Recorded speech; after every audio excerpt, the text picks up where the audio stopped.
Welcome to Pure Hustle Podcast. I'm Mike. And this is Orlando. And here we are for episode 275. Yeah, we've been waiting for this episode for the last 274 episodes. So this is going to be a really good one.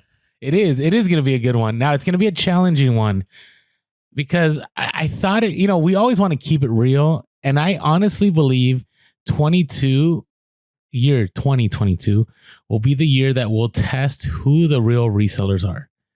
And I don't know anybody else that's talking about this, but... So what you're saying is, will the real resellers please stand up? I don't know if I'm saying that, but maybe we should have a little B in the back, but then we would get a copyright strike. So there's a lot of reasons I say this. I think right now we're at a place where reselling is seen as kind of like how the stock market and crypto was seen a few months ago, right? Last year, right? Right after that thing happened and everything dipped, it was easy to make money, right? You just found the stock that was, destroyed. You found the crypto. Remember when Bitcoin was like at 5,000 at one point, and, Southwest Airlines was like $12, and you put money in those, you were going to be making a lot of money. I made a lot of money on the stock market. I made a lot of money in crypto. I've also lost a lot. But during that period of time, it was easy, right? Everybody could be a crypto influencer. Everybody could be a stock influencer. And I would make the argument that at that time, anyone could have been a reselling influencer. And the reason I say that is that reselling was so easy in 2020, right? We reached that point in 2020 in the beginning where, right when everything hit. I remember we've talked about this before. We even had, if you listen to our episodes, right when, we're going into everything not being open anymore and so on, where we were like, oh, we don't know what's going to happen. Like, are we going to make it through? And then within months, you hear the tone of our podcast change and going like, wow, these are like the best months ever in reselling. Yeah, I think when you look back at it, it was crazy because it's that black swan event. Nobody knows what to expect.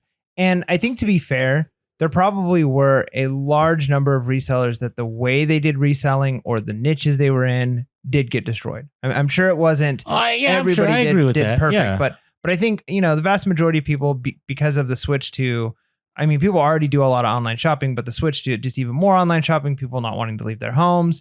Now, there were challenges, but people, if you were able to adapt, you were willing to adapt, you were definitely able to make a lot of money.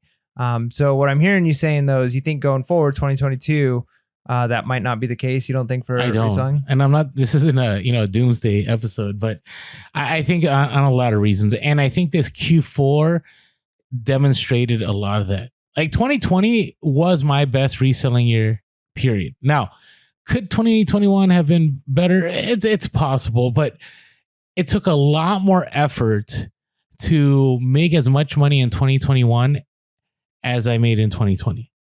Right, 2020, you have to remember, a lot of people didn't want to source, right? Do you remember like having to leave stuff on the porch for like 24 hours or like, you stuff at the thrift store, like thrift stores were not processing items. And so, and there were so much out there, right? And so the people that were willing to go out there, right? The people that wanted to do retail arbitrage, the people that were willing to take that risk. Because even myself, I honestly believe in March of 2020 through June 2020, I probably lost out on the opportunity to make like $100,000 because I myself, I had kids and I didn't know, and I was one of those high risk individuals, and so I kind of was like, I'm not gonna go out.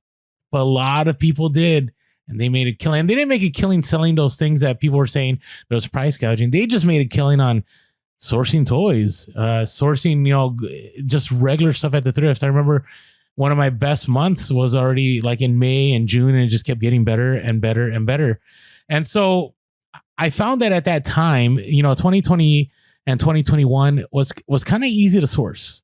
Yeah, I would say 2020 was harder to source in some ways because you had to, like you said, most stores were closed. Mm-hmm. So you couldn't even, or if you did, you were going to stores, there was like lines to get in.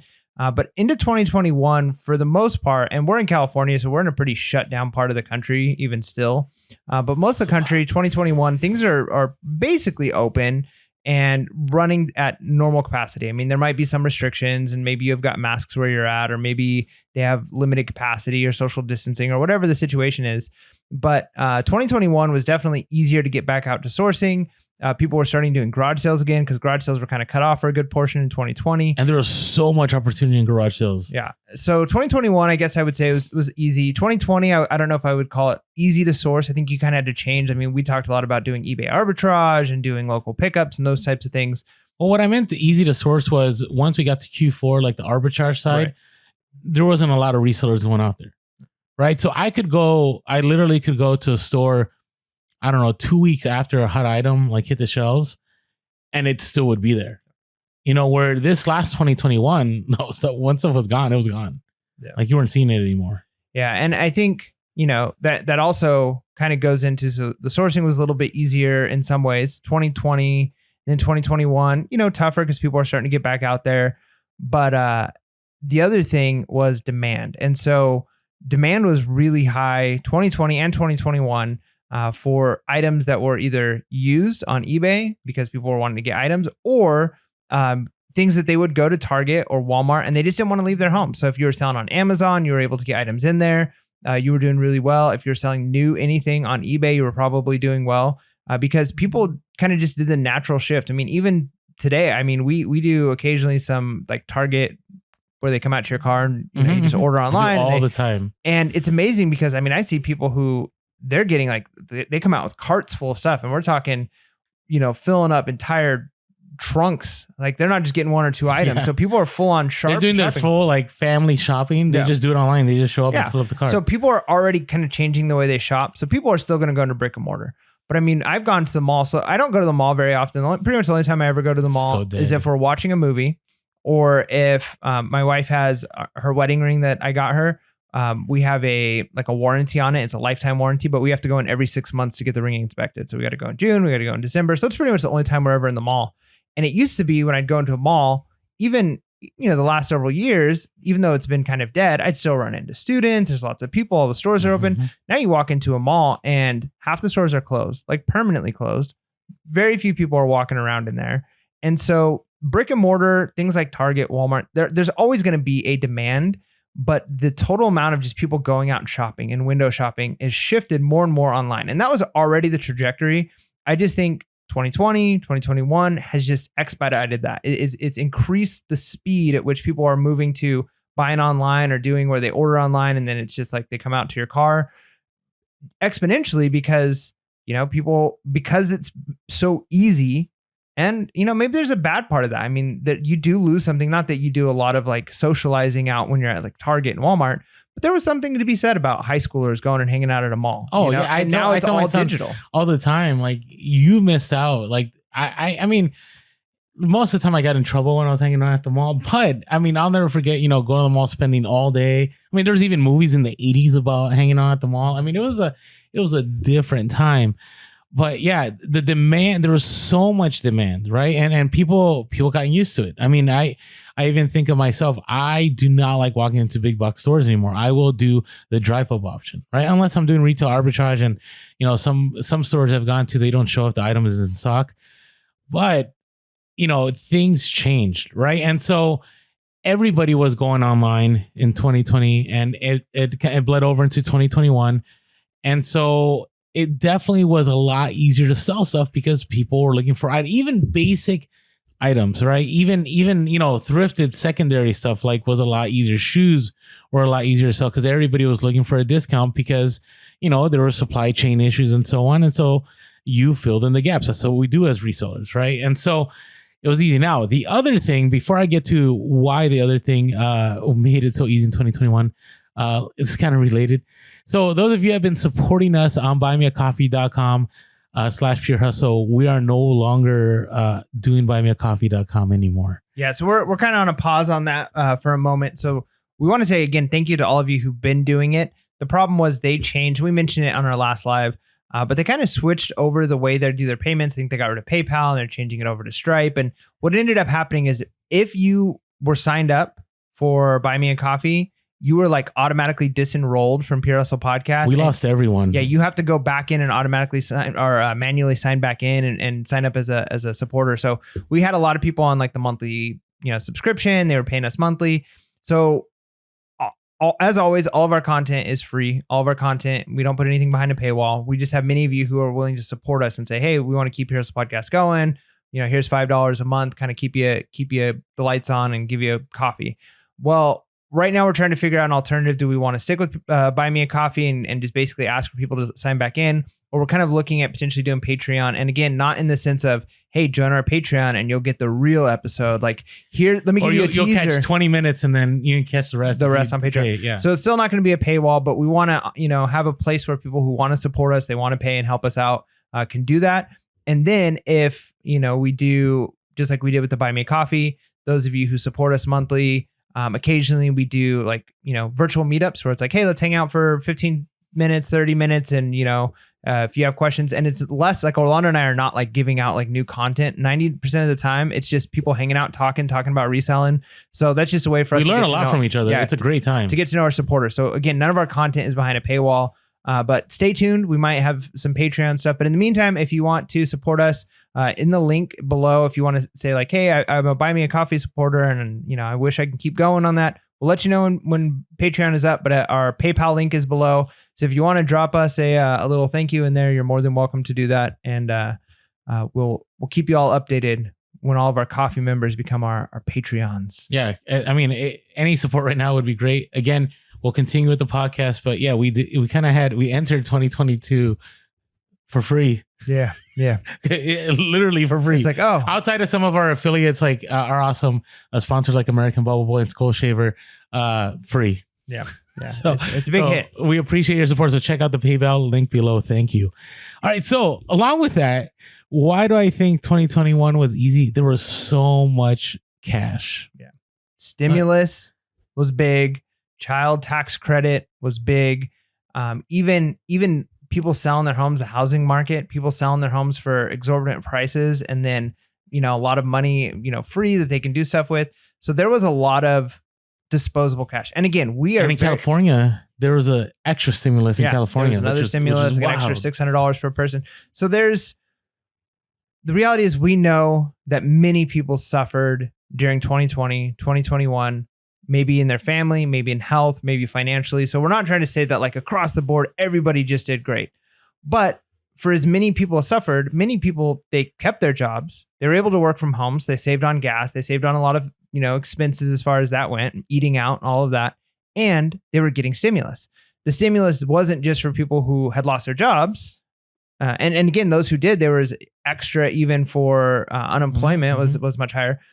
But the stimulus really, really helped a lot of people have disposable income, which was kind of the idea. I mean, some people, they needed it to pay bills. That's a great thing that it went to that. But the idea was, hey, if people have money, they're going to spend money. And the more money people are spending, stocks are going to go up. People are going to be buying things at Target. Target's bottom line will go up, which is going to look good, and Home Depot and all these things. But then once that dries up, now, and student loan payments is another big one. They've extended it a little bit further. But like, for instance, my wife and I, we have like almost an $800 or $900 a month student loan payment. And it's been on deferment, interest free for the last, however long, over a year. So all of a sudden, when that comes back and people who haven't had to pay student loans, they've had disposable income. So 2022 is definitely going to be a lot harder. The people who've been able to use all of that as discretionary income, now it's not there. Yeah. And you see it already right now, and not trying to get too much into economics, but, the Fed has decided to not print as much money anymore, right? They're in interest rates are going up. This thing called tapering is taking place. And so what that means is that stocks and crypto have taken a hit. I mean, even right now, as we talk, I don't know, Bitcoin's probably like at 30-something thousand. Okay. So from 69K even a few months ago, right? And part of the reason is that not that much liquidity is in the economy from cash that is being printed by the government and also being given to its citizens. Yeah, so definitely things are changing. And if you're not, and obviously the more you learn about economics, the better, because you're going to have better understanding what's going on. But just one key principle to understand. So you might hear the Fed's doing this and that. Just one key principle that'll help you understand some things. And many of you probably already know this, but when interest rates are low, people spend more, people save less because it's cheaper to borrow. So people, companies, all those things will borrow money and spend money. When interest rates start to climb, as interest rates climb, people borrow less, which means people spend less, and people save more because now bank accounts, things like that, actually have higher return. Bonds will have a higher return on investment potentially than you would be able to buy and kind of, try and capitalize on money that you can borrow now and spend on other things that might be more profitable. So as interest rates climb, people across the country are going to spend less because they're not going to borrow as much, because when it's easy to borrow, they're buying cars, they're buying houses, they're buying, it's easier to get money to do things as interest rates are lower. As interest rates climb, just be prepared for people to spend less in day-to-day stuff. Now, that doesn't mean that they'll spend less reselling. There's still, we'll talk about that. There's still great opportunity with reselling. It's just going to be different. It's not going to be like before. I mean, I don't expect there to be the outrageous, and maybe I'm wrong. We could be wrong. I mean, I for example, all last year, I thought the NFT market, there has to be a bubble, and it's still like outrageous. Right. But I think there's going to be a time where people are going to be shifting in their habits. But we'll talk about that later on here in this podcast. Now, what's going to change? What's going to change? Let's talk about some of those. First of all, this is a given. There's going to be far more competition. And the reason I say this, and we all know this, is that in 2020, going into 2021, right, a lot of people didn't go back, right? All the employment returns, the reports from the last year or so, right? People just didn't go back to their jobs. Why didn't they go back to their jobs? Well, they figured out other ways to make money, right? Whether it went from a stay-at-home business with day trading, I don't know, crypto.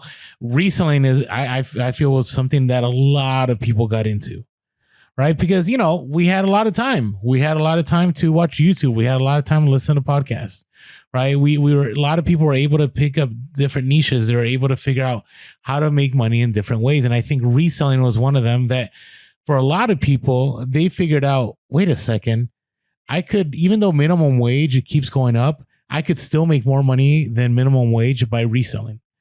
Right. And I've talked, for example, right now, today I do teach once a week, and I teach, a bunch of high schoolers and smart kids. And I would say probably a quarter of them, since I've known them for like 3 years. So I had them, as freshmen, sophomores. Now they're almost seniors. They're doing some kind of reselling, whether it be Magic the Gathering cards, whether it be sneakers, whether it be even NFTs. Like during this time that they were stuck at home and they had to do Zoom stuff and they had a lot of time on their hands because they had to socially distance and so on over the last 2 years, they picked up a lot of knowledge. And so there's a wide range of different resellers, and even in the older populations, I just think there's a lot more competition than we've ever seen before. Yeah, I mean, that's definitely true. And it's kind of interesting to see. I think you're right with the trendiness. I don't think that the garage sale reselling, kind of like we do, has had as much of an increase as maybe other areas of reselling, things like Amazon, NFTs, Pokemon cards, that kind of stuff. But you're right. If you consider, like when I was a kid, the hobbies were playing the games and maybe, certain things like that. Scooters, Razor scooters came out, and that was pretty popular. So like that was like the hobbies. But if you're a high schooler now and you're looking up stuff and you're following, I don't know, Logan Paul, or I don't know, whoever those guys are that people watch and listen to. Here's a podcast. Yeah. Well, but if you're watching different YouTubers and you're seeing people selling basketball cards and Pokemon cards, and people are getting into it for that aspect of it. When you hear kids talking about NFTs and talking about, even if that market itself is a bubble, what it's doing is it's shaping a generation to think about buying and selling, flipping and trading. And that's a good skill to have, but that's going to naturally lead to more and more people saying, well, my mom's got this thing in the house, maybe I could sell it on eBay, or, this, that, and the other things. Or Depop or Mercari. I mean, all the platforms now that are available. All right, before we move on to the next one, I wanted to talk about one of our sponsors who definitely is continuing to provide quality products, AmericanBubbleBoy.com. They've been good to us. They actually had some coffee. I don't know if they're selling coffee on their side. I need to check again, but oh man, everybody's getting in the coffee market. They are. I think it's just a thing. Let us know below if we should have a Pure Hustle Podcast coffee and Pure Hustle Podcast Premium. Yeah. What type of blend should it be? Like a nice medium roast, Let us know. We could do some sourcing. All right. Anyways, AmericanBubbleBuy.com, one of our awesome sponsors. If you ever need some bubble wrap, a lot of you ordered towards the end of the year. Always appreciate that support. So just go to AmericanBubbleBuy.com in the link below. Our promo code is Pure Hustle Podcast. And if you're a first-time buyer, definitely it'll get you a discount, and it helps us out, helps you out through the affiliate link. So again, AmericanBubbleBuy.com. Fast shipping. And again, if there's ever any issues, we're not like the customer service people for AmericanBubbleBuy.com, but sometimes you guys hit us up and we contact them and they resolve it. So, we strongly believe in Joel and that company. They do a great job. So again, AmericanBubbleBuy.com, go to the link below and get some bubble wrap. Yeah. So, all right. Now, what are your thoughts on this, Mike? Do you think that there's a lot more knowledge and programs out there on how to resell than before? And that kind of goes with what I was talking about. I think if you're one of the more common search things in the last couple of years is how to make money from home. And a lot of, like I mentioned, a lot of YouTubers and things that people are following and listening to naturally leads, like sneakers. It's a big one. The things that people are into, as they get down that rabbit hole, the idea of reselling and flipping kind of comes naturally. Or if you're typing in how to make money at home, you're going to find a million scam things. And then occasionally you're going to find some real things. And so people are going to be seeing things like how to sell on Amazon, how to sell on eBay, how to make money from selling your stuff you have around your house. Or like even services. Think about like all the services that have gotten more popular, like dog walking apps and Uber and renting your car out to people, kind of like an Airbnb. And all of those things have increased because people are trying to find ways of making more revenue. And so I think the knowledge has definitely gone up because, like any good entrepreneur, what you're doing is you're trying to find a need. And if a lot of people are trying to figure out how to make money from home, a lot of people are going to be producing programs. They're going to be creating YouTube channels and podcasts and things that are, here's how to do that. Here's how to make the money from home. And so the more of them that's out there, and a lot of them, I mean, they're marketers. That's what they are. I mean, if you kind of follow some of these people, sometimes it's an individual, sometimes it's a company. They're all over the place. And what they're doing is they're just jumping from fad to fad to fad, but they're marketers and they know how to market themselves. They know how to do, I mean, Orlando and I have never done like a paid advertisement. Like we need to at some point make like a YouTube where we advertise it, or a Facebook, we've done them on Instagram, but we haven't done one of those like full length. Yeah. Like here's an advertisement, or, here, let's, promote this ad or whatever. We haven't really done that very much because we're more interested in, we got some content. If people enjoy it, they'll share it. Pretty much everything has been word of mouth with us. But we probably would be further along if our main goal wasn't trying to help the community, but it was just like, let's build our brand as big as we can get it. If we were crypto influencers, like if I just said, if you take a look at the Fibonacci sequence, right? And then you watch the candlestick. The candlestick, and this looks like a engulfing wick or whatever. I mean, I've watched so much. Like we could have gotten away with just using the words and sold a coin. Yep. We'd be doing really well right now. But I mean, going back to the point though, there's definitely more knowledge. People, it's easier to find it. And again, people got to wade through it. So even if people are wading through hours and hours of scams, the idea is stuck in their head that they can make money doing it. And eventually people are going to be trying it. And it doesn't mean they're going to last. It might not work out for them. But if more people are trying it, percentage wise, more people are going to be sticking around and figuring it out. So, and I'm seeing a lot of it. And so I'll give you examples. This 2021. So I had mentioned that Amazon previously, if you wanted to do merchant fulfilled, which meant you wanted to ship stuff out from your home instead of sending it out through FBA, which meant you had to send it to the warehouse, you had to sell a certain amount of items in September. That didn't happen this year. So for example, right now I'm on a listing, and probably by the time this podcast is done, I'm going to sell through just because, and there are so many just launch means somebody brand new that just opened their Amazon account that is selling an item, right? And so there's now the barrier to entry on Amazon is not as great as it was before. Now, there's still ungating that needs to take place. There's a lot of stuff that's gated, but even ungating's become easier because of Discords and cook groups, right? I don't know if we mentioned before, there are some groups that you don't even have to buy from a wholesaler. They will send you an invoice that has been photoshopped and you just put your info and you submit that. Okay. Oof, that's shady. I'm not turning anybody in, but what I'm telling you is the barrier to, I don't even remember who it was, by the way, the barrier to entry is definitely changed. It's a lot easier for people to do things, right? And so there's that. And I can tell you on Amazon, I had people DMing me all the time, like, Orlando, it's crazy the stuff that we're seeing. Cause there's some people that they're like in 2 or 3 Discords or cook groups, and they're like, there's brand new people there. They're just like, I'm just going to undercut everybody. I don't care. I'm going to undercut by $5, $10. So the competition is steep. And I will say for myself, Mike can attest to this, that I have a whole bunch of inventory that I have not sold yet because I got a bunch of brand new people that are making like $5 to $10 instead of waiting for that $100 net profit. And maybe I should just go for the 5 to 10, but I think I'll be fine. But I think the barrier is a lot less. And so, for example, a lot of people know about BrickSeek. Okay, BrickSeek is something you used to find clearance at Walmart and other stores. A lot of people know about other alert programs.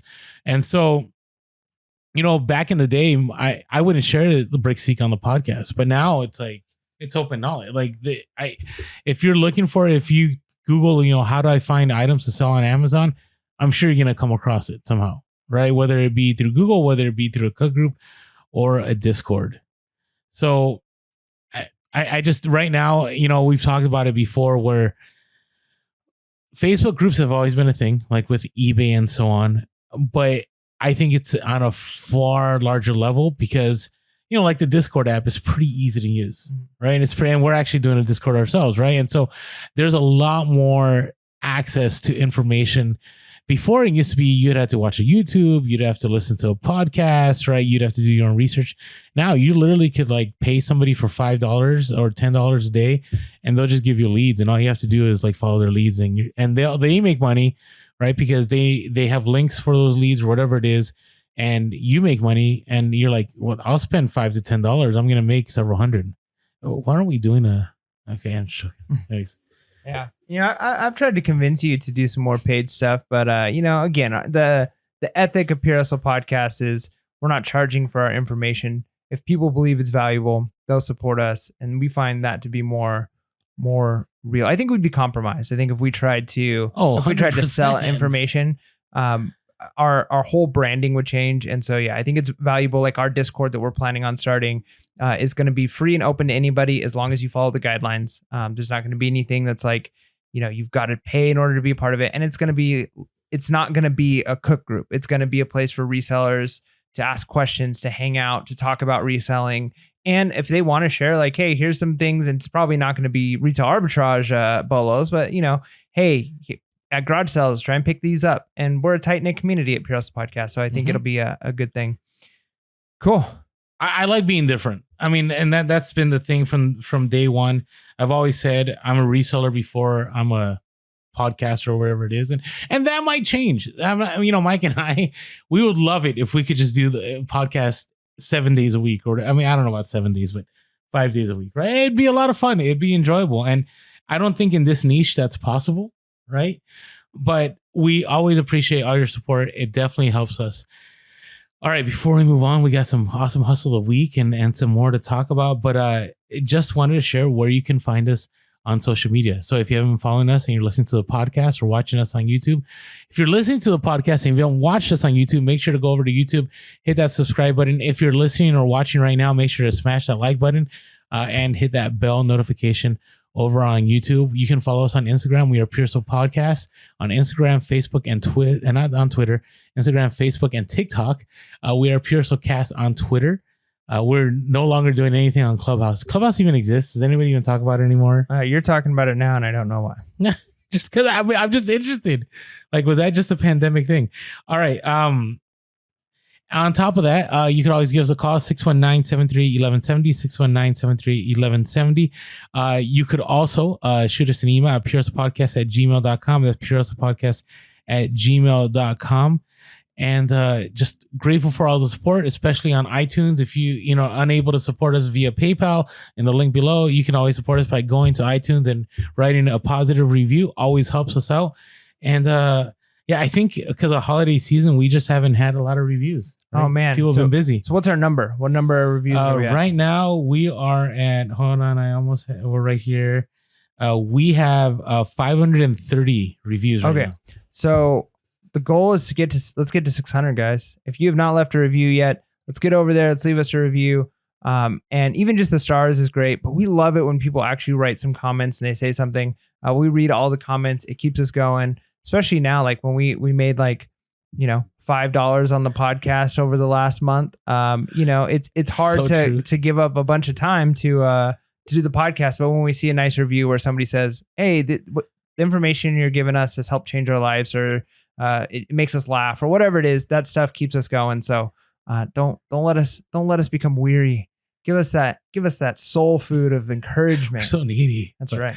But we love encouragement. Shills. All right. So are we ready? We are ready. Come on, hustlers. It's the freaking hustle of the week. Got some good ones as always. So our first one is Greg, IG handle at rgreg_rocky_mountain_resell. Picked up 3 totes of Nerf stuff for free on Facebook Marketplace a few weeks ago. Already sold $300 worth of it and still has $250 listed. That's amazing. I often overlook Nerf stuff. I mean, sometimes I look to see if there's anything like for my son. He can only do like the smaller guns because he's like, cock it. And he always needs my help cocking the guns. But I can't wait. I love it when they're at the stage where they don't need that help anymore. Yeah, there's a couple of them he can do on his own. There's a lot of maintenance. Yeah, that's true. But I see Nerf stuff, and the hard part is it's not a niche I'm in. So a lot of times it's like half of this stuff just looks like junk in a tote. A bunch of it looks broken. I don't know what's what. But the fact that you can pick some of these up and sell them for that much, it definitely says that I should be on the lookout for this. And let me give you guys a heads up. So I tried selling a compound bow on Craigslist and Facebook Marketplace, and it kept getting taken down, and on OfferUp, it kept getting taken down. And I'm like, there's tons of people who have compound bows up here. I don't understand. Same thing with airsoft. I sold an airsoft gun at a garage sale one time, but you can't sell airsoft guns on Facebook Marketplace, OfferUp. At least you can't in California. And I've noticed as I'm like researching stuff, paintball, same thing. I'm finding a lot of these things, paintball guns, crossbows, airsoft guns, all those things, they list them as Nerf. But the picture is of a paintball gun. So it's like Nerf gun. And then, so be aware that people do that. And if you're having a hard time listing stuff because it's getting pulled down and you're like, but I want to sell this paintball gun. One way people are doing it is by listing it as Nerf, but then, Nerf Tipman A5 with a flatline barrel system, so it gets you underneath the algorithm, I guess. But good job selling that Nerf stuff, Rocky Mountain Resell. It's awesome. Yeah. And I appreciate Greg because he's Greg_Rocky_Mountain_Resell. Because he's always like on our lives and our shows. So always a great support. I think that's his second hustle of the week too. So thanks so much, Greg. All right. This is a repeat hustle of the week. This comes from Brandon, IG handle Katos.collectibles. Gotta tell you, I'm always impressed with his sales. Like if you haven't checked him out, check out his page. Cause he sells like toys. He had a hustle of the week a few weeks ago. Where he bought a bunch of G.I. Joes and made like over 1,000 on like vintage G.I. Joes. So this time, and I had to pick which one because he had so many good ones. Like he had a Metroid game he sold for a lot of money, some He-Man toys, like all this stuff. The one I picked was he picked up a 1998 Mattel Food Fighters Chip the Ripper variant figure. Do you know what that is? Nope. I don't even. So look that up again. Food Fighters Chip the Ripper variant. It's like basically a toy, like a food toy. I don't know, but he picked it up and I love these kind of sales. So there was a bin at a garage sale with a bunch of loose action figures. Paid $20 for the bin, so it averaged out to about 50 cents. Listed on eBay and it's sold for $175. Nice. I like it. I got it. And again, the more and more I do toys, the more I'm like, I got to learn more. So Nice work there, Brandon at Katos.collectibles. All right. Our next one is from HUD. His name is HUD. IG handle at Lumberjack Thrifts. Nice. I love the name. _thrifts. Lumberjack_thrifts.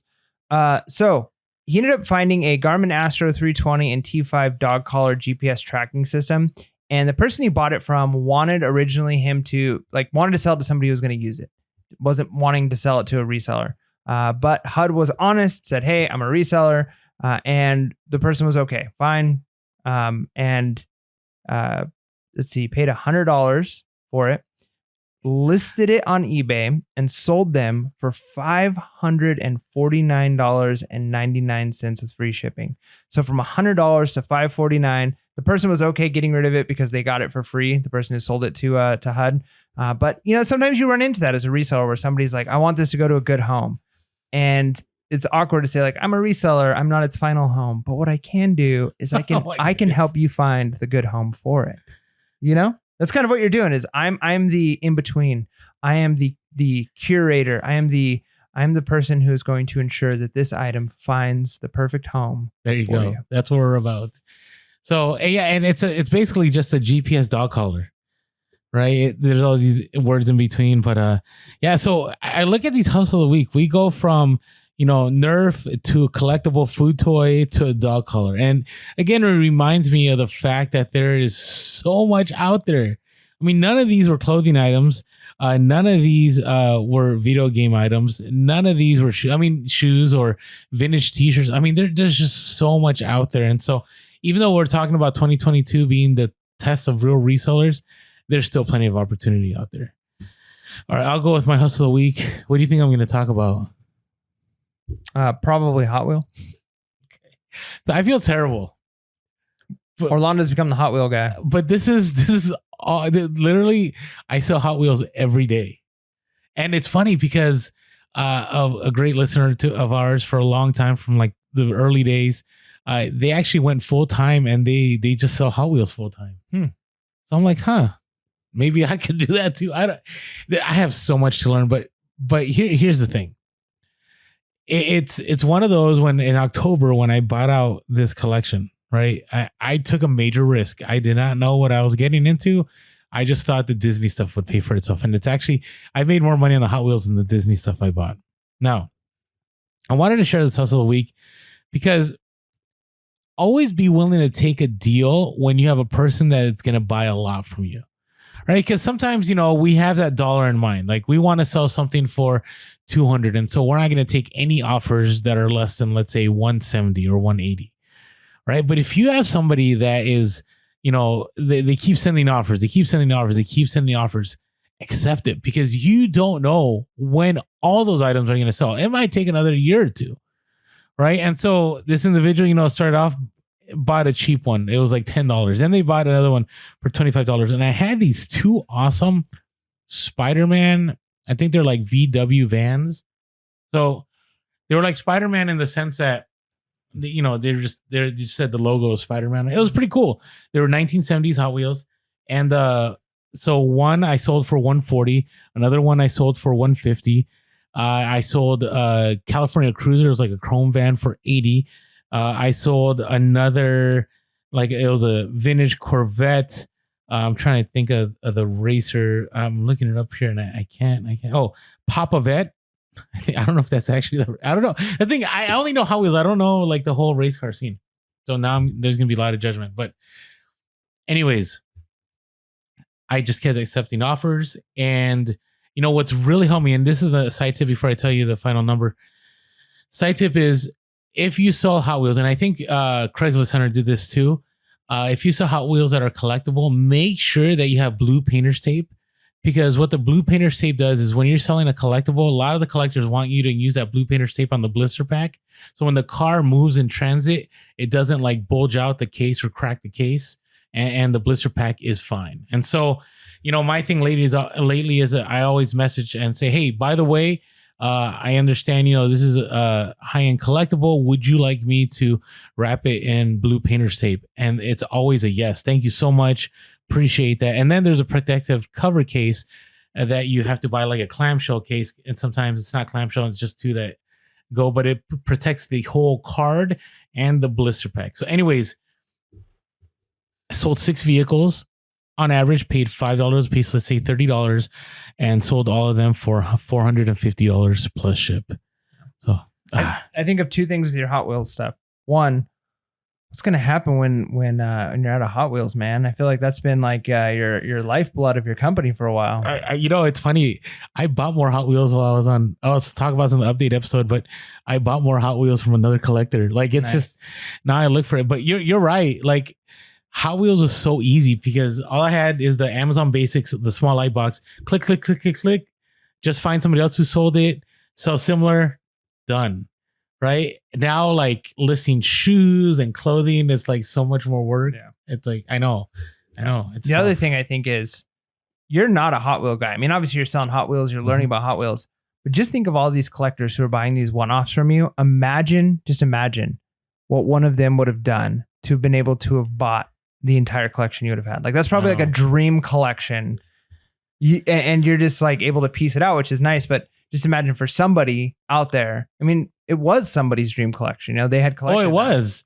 It was from the 90s and early 2000s. And I mean, I'm just shocked at how much was new and sealed. Yeah. Right. This was somebody's dream collection. And unfortunately, you know, they passed on and they just gave it to a family and the family was like, hey, can you get this off our hands? Yep. So makes you think about collecting stuff. I mean, there's things I collect, but you know, you collect it for yourself. You can't think of collecting it for anybody else because unless they love it too, unless you got like a kid who's into the same hobby you are, you know, good chance the stuff that you care most about in the world is going to end up in an estate sale. So it's kind of I don't know. I guess that's very macabre, but it is. No, but estate sales are tragic. You think about it. Like, how many times have you gone and there's this like outstanding collection and all that's happening is all these random people are just coming in, just piecing it out. Yeah, I remember the first time I went to an estate sale and it was before I was even a reseller. I just saw one. I was like, you know, I'm going to stop. I used to remember going to garage sales when I was younger. And I don't get this feeling anymore because now I'm used to it. But I remember the first time walking through and I'm like walking through someone's room and I'm looking in their bathroom and all of their stuff. And there's You're like in their closet, like going through stuff. And I'm just thinking, man, this is somebody's whole life. And it's just like going at pennies of the dollar. So, but anyway, sorry. There's a lot of eternal implications in that though. Yeah. Like in the sense that like, obviously that's not what life is about. No, the material. That's why as resellers, I think it's good that we're able to detach ourselves from what we sell. Yeah. I buy way less now. That's for sure. Unless I'm selling it. So my hustle of the week, I can't remember how much I got this for. I'm gonna have to go back and watch the YouTube video to see what I want to say it was like $30. Maybe it was $35, but I didn't even know what it was. It's a Torque digital time switch. And I bought it at a place where I got like a Bose thing. What is that? So what I'm assuming it is, I think it's for like, I just said I don't know what it is, but what I think it is I think it's a setup where you can set up for your house for different lights, specifically like outside. Yeah, so you can like have it where you set, you know, your tree lights to come on at a certain time, or like if you had Christmas lights. So I paid $35 for it. It was new in box, but it was an open box. But I could tell, you know, you open it up and you could see like somebody bought this. They probably tried to see if it worked for their system. It didn't. They put it back in the box. It still had all of like the plastic wrapping on it and all that stuff. And I sold it for $160. And I think I originally put it up for $200, took an offer for $160. But the nice thing with something like this is, one, it was good profit, not as much profit as, you know, one of those small little Hot Wheels, but sometimes you take a risk on something bigger that you don't even know about. But that's why you look at comps. If you see comps and they're selling, then you know you're good, right? You can sell it. You're going to do fine. Even if you're like, I'm not 100% sure what this item is, but if it's new, or there's some things that I sell that are like electronics where I'll look up, if I don't want to deal with the time of testing, fixing stuff, which sometimes I don't, I look up what they go for parts, or go for, you know, if they're broken, and I'll list on there, turns on, untested, for parts only, seems like everything works, but I've not tested it. And I'll sell it for about the, you know, the parts price. And if I can pay $5 for an old electronic that sells for $60 for used for parts, somebody might be getting one that works perfectly. Yeah, or if they're getting it, and so they might be getting just for parts, and that's what they're no buying. So it just goes to show you don't have to be an expert in everything that you sell. If you've got good comps and you know, you see what you have and it matches up with those comps, pick it up. Yeah, I agree. And it's one of those things, again, we've talked about time, right? If you're okay, I think for myself, I've come to a place where if it's an electronic item and I can at least, you know, 3x my money just selling for parts, I might not even go through the hassle of seeing if it works, unless it's something that I can make a ton of money on, you know? So, all right, those are our hustles of the week. Yeah. Now, one more item that we do enjoy using real quick is our skull shavers. Yeah. A lady at my work, actually, right around Christmas time, she says, hey, you know anything about these? And she shows me a picture of a skull shaver. Really? Yeah, on her phone. And I was like, yeah, it's actually what I use every day. And she's like, really? Because I want to get one for my husband or my boyfriend. Are they good? And I'm like, oh yeah, they're great. I'm like, actually, I've got a promo code for you. The promo code did she say I want to get one for my husband or my boyfriend? No. I think it's boyfriend. Okay. But yeah, as long as it wasn't both. Yeah. So I'm no. Yeah, no. It was. I'm pretty sure it's her boyfriend, or fiance. Maybe it's fiance. One of those things. People don't always tell you what their marital status is. Like the world's more complicated now than it used to be. All right. But so she was getting one for her man, and I told her, yeah, I've got actually a promo code for it. PHP, you'll save a little bit. I said, if you can find a better promo code, great, use it. But it'll give you a good discount. At my podcast, we sponsor them. And I said, I love it. I use it every day. And it's funny because I obviously haven't seen her since, Christmas time, because as a school teacher, we go on break. I saw her today and she goes, oh my gosh, he loves it. He was using it on his head. And then he asked, where's all the hair that I have to clean up? She's like, no, it like sucks it up inside. And he's like, what? And so it really is a cool thing. And it's cool to see that somebody that I suggested it to bought it and they're really happy with it. So if you want to have your dome looking fresh, if you want to have a battery life that lasts forever, if you want easy to clean up, situation, especially if you get the Platinum Pro. I don't know if the other ones have it too, but there's a thing that you literally stand it in and you can fill up the bottom of the stand, like the drip stand, with some water, and you just turn it on for like 10 seconds and it just sits in the water and runs and it cleans it. So it's such a cool product. Check it out. If you don't have a skull shaver yet and you need one, and if you need one, use promo code PHP. Our old promo code doesn't work anymore. So PHP is the promo code. It lets them know we sent you. You'll save a little bit and we get a little bit of kickback. So we appreciate it. There you go.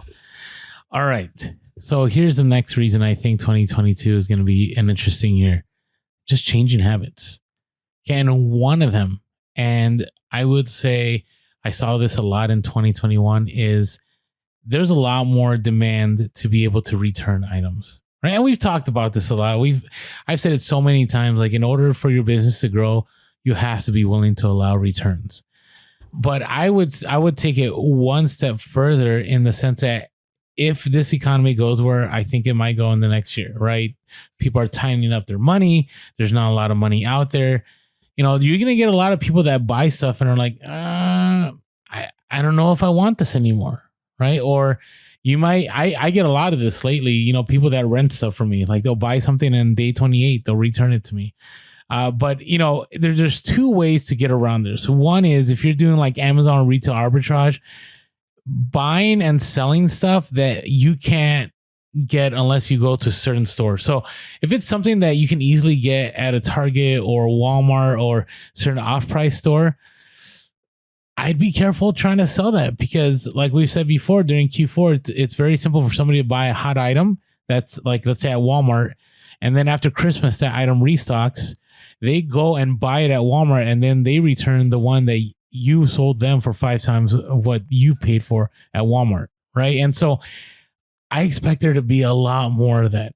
I think as far as like when it goes to returns with new items, I think, I strongly encourage people on eBay to become top rated sellers and do free returns, because I do think there's going to be a lot of money lost, because at least being a top rated seller with free returns allows you to give that 50% instead of giving the full refund. What are your thoughts on this demand and returns? Yeah, the kind of bittersweet nature of people moving to shopping online is we have more customers. That's the sweet part. The bitter part is people expect to be able to return stuff.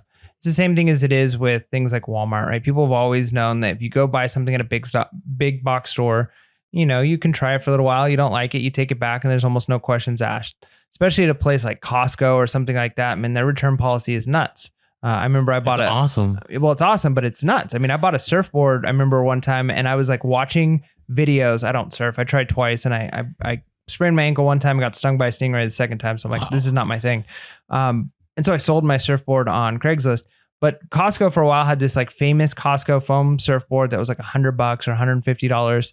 And I watched YouTube videos of people like reviewing it. And like one YouTube specifically talked about the return policy of Costco of, hey, I ride this surfboard for like months. We ride it into the ground. We basically ride it until it breaks, and then we take back the broken surfboard and we get another one. And it was said we basically been doing this for years. We always have basically a new surfboard every few months because it breaks. We take it, we get our return, and we get the next one. So a lot of people are used to that already with big box stores, and Amazon has made it so easy, especially with like the Christmas time, how long of an extension they give you for returning stuff, that has just become kind of the expectation. It's so easy. I return stuff on Amazon all the time. Yeah. You don't even have to print out labels. Yeah. Or sometimes even pack it, right? Like you just take it to the UPS store and they scan your little QR code and they take care of the packing for you, depending on the item. So that has become the expectation. So we have to deal with that. We have to live with that reality on eBay. Now, I combat that with not doing free returns. So in order to have buyer protections, you have to do 30-day returns. They don't have to be free returns. And so by doing that, I do eliminate a lot of them, because unless somebody gives me a false INAD, which that is one risk you potentially run with not doing free returns, is people might think, well, I'm going to return this and I don't want to pay for it, so I'm going to do an INAD, which you can fight with customer service if you're top rated and you'll be okay potentially. But by having them pay shipping back, it kind of probably, I get fewer sales, because people are going to look for the ones that do free returns too. But I also have, I think, fewer returns. So I think it evens out for me. I have a lot of people who want to return something and they realize, hey, I bought this item for $20. It's going to cost me $8 to ship it back. I'm just going to keep it. You know, so you can be okay with that. Or you can offer free returns and you will probably get a higher percentage of sales, maybe a little bit more returns. But again, you got to think of the pros and the cons. You could say, I wish returns wasn't so common. Well, if returns weren't common on online shopping wouldn't be as prevalent as it is today. People would be going to big box stores where they know they could do returns. So we've got to take the bad with the good on it. And it stinks. And I wish that wasn't the case, but as a buyer, I love it. So it is what it is. Yeah, I just get the sense that since now it is given more than it's ever been before, and now with tight money supply and people, you know, being more careful about what they buy, I do think this is going to be the year that you may get left behind a lot of sales if you don't offer any kind of returns, right? I think, you know, Mike and I can go back and forth. I see Mike's points on not offering free returns. I see obviously my point. That's why I argue it as to why you should get free returns. But ultimately, returns are going to have to be a thing if you want to do well this 2022. All right, next, I do think there's going to be a lot more of people buying stuff that have a utility instead of a novelty, right? And what I mean is, yes, there will always be those individuals that want collectibles and you know, they're looking for certain toys or they're looking for a certain vintage t-shirt that's like $1,000. But I do think as the money supply tightens, as you know, the country maybe or maybe not goes into some kind of economic decline, that people are going to be looking for stuff to go to work with. People are going to be looking for stuff that they can use at home. Stuff that's an everyday thing, not just the one thing they can stare at every once in a while. Yeah. And of course, we're not a doomsday podcast, but the thing is, reselling is always a thing because it just goes down to the idea of bartering and some kind of a selling. And worst case scenario, we end up in a situation where bread and rice and beans are more valuable than, you know, I don't know, pretty much anything else. Carhartt jackets. Yeah. Or more valuable than, you know, the most expensive Pokemon cards or, you know, race cars or all of those things, because people need to eat. And I'm not saying that we're heading that doomsday. Yeah. I'm not saying that we're heading that direction, but the reality is there are places all around the world where that becomes reality. And you can still make it as a reseller if you figure out what are the needs people have and how can I meet those needs? How can I barter? How can I figure out how to get what I need? And so we're blessed enough, if you live in the West, to be in a culture where you've got, you know, some kind of an economic system where we're trading money, and our time gives us money, and money can give us pretty much anything you can ask for. That's why people are selling digital art, right? Because there's so much discretionary money. But if we ever came to a place where there wasn't, and people started switching, and even if we're in the middle of that, right? We don't go that far, but in the middle of that, people are still going to need things. Like you said, you might have to shift what you're selling from novelty stuff to things with use, but there's still a place for resellers to make money doing that. You're just going to have to shift and adapt. Yeah. And we'll see. We'll see. Again, we could have the greatest economic boom in the history of the United States this year. I'm not sure that's going to happen, but you never know. Right. All right. Now, this one, I for sure see happening regardless of where the economy goes. And I think there's going to be a less supply, as far as it's going to be harder to find things to resell for good money. And what I mean by that is, let me give you an example. When's the last time you found something super profitable at the thrift, Mike? I barely even go to thrift stores anymore. Yeah, we don't go. Like I go maybe once a week. Maybe we still got that one store we go to. But I got to tell you, out here, unless you go to the bins, and even the bins, I mean, it's the competition at the bins here is fierce. Like I do not care for the bins. But, you know, all these online stores, whether it be the store that shall not be named, also called Goodwill, whether it be Salvation Army, everyone understands that online is better, right? I think about video games. The other day, I was wondering, I'm like, I wonder how things are at the store that shall not be named online site. And sure enough, every single kind of Nintendo item, Genesis, you know, whatever any kind of vintage stuff you're looking for, it was there. And Mike and I never see that stuff around here, right? And so it's really hard. Okay. I also think there's going to be less supply, as far as, you know, if you're not putting in those, you know, save searches on like Facebook Marketplace, OfferUp, Nextdoor, all those different apps. I think it's going to be tough. And even if you do, I think there's going to be less supply, because everybody knows how to, not everybody, but a lot of people know how to do that already, right? I can say here in San Diego, I don't, and maybe Mike disagrees, but I don't try to do a lot of searching on those apps. I'm actually more old school. Like I'll go to Craigslist because I find that it's easier to buy stuff from there. Just because, you know, people are more technologically savvy, which means that, you know, we've already talked about in previous podcasts about robots and bots, and how, you know, that's made it really hard to get any of the, like the shoe drops or the PS5s, all that stuff that the hot items that people like to sell. But I'm finding that even in the local marketplaces, that, you know, since there's so many resellers, and so there's actually programs out there that people are using to find stuff even more, right? So I do think it's going to be harder to source. I'm not saying that it's going to be something that, you know, you can go weeks without finding. I think if you put in the hustle, you'll find stuff. But I think this is what's going to separate those that continue reselling and those that are like, you know what, last 2 years was pretty easy to source stuff. Now I don't even know if I got that time anymore. So I don't know. And Mike, I went to a thrift store once in the last 2 months. When's the last time you've gone? I don't even remember. Not for source. It's just been local deals or garage sales. Yep. Right. And it's interesting because I always thought the thrift was like for sure, like you can gain stuff.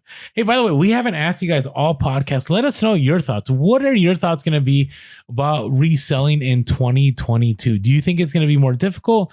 Why do you think it's going to be more difficult? Or do you think we're wrong? Do you think that it's going to be even easier? A lot of people are going to drop off. There's going to be a lot more supply, and we're totally off on all of this. Interested in knowing your thoughts. Yeah. But hey, either way, hope you're able to find those items. Hope you're making those sales and having a great start to 2022. And with that being said, make sure you keep it real, relevant, and reselling late. Peace.